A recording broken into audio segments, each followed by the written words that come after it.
je m'appelle Loredana Gendia. Je suis en 3e bachelier en traduction, interprétation anglais-russe. Donc ce qui m'a poussée à partir en Erasmus, c'est que tout d'abord à l'EI on est obligé de partir en Erasmus en quelque sorte.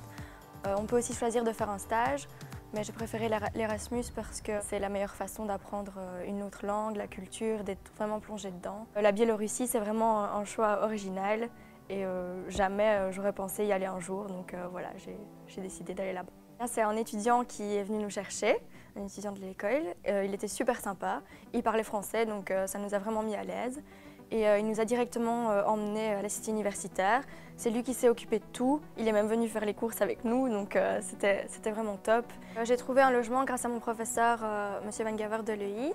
Donc c'est lui qui cherche des logements pour nous. Et c'est souvent en cité universitaire parce que c'est le plus facile. Donc il s'arrange, il connaît bien, ça fait très longtemps qu'ils font les Erasmus à Minsk.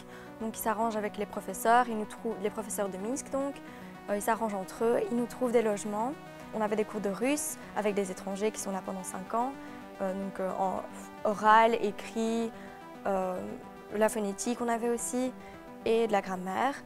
Ensuite on avait aussi un cours de communication en russe. Et donc un cours de traduction qui était avec des Biélorusses. Les profs ils sont vraiment géniaux, ils nous aident beaucoup. Ils aiment vraiment bien les Erasmus et ils sont contents qu'on soit là avec eux pour apprendre. J'ai fait pas mal d'activités à Minsk qui étaient très chouettes. Derrière notre cité universitaire, on avait une patinoire. Donc il faut savoir que le hockey sur glace, c'est le sport national en Biélorussie.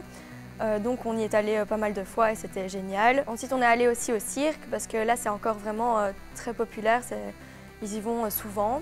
Aussi donc il y avait la fête du 9 mai, donc ça symbolise la fin de la Deuxième Guerre mondiale. C'était grandiose, donc il y avait une parade, donc des défilés avec les vétérans qui défilaient. Ensuite le soir il y avait un feu d'artifice. C'était vraiment grandiose. Ce que j'ai vraiment aimé à Minsk, ce sont tous les parcs, tous les espaces verts. Dans les parcs, les gens se retrouvaient, on pouvait manger une glace, faire du kayak. Il y avait aussi des parcs d'attractions dans les parcs. Et donc il y avait des grandes roues partout dans chaque parc en fait. Le plat national en Biélorussie s'appelle les draïniki. Donc c'est fait à base de patates, d'oignons.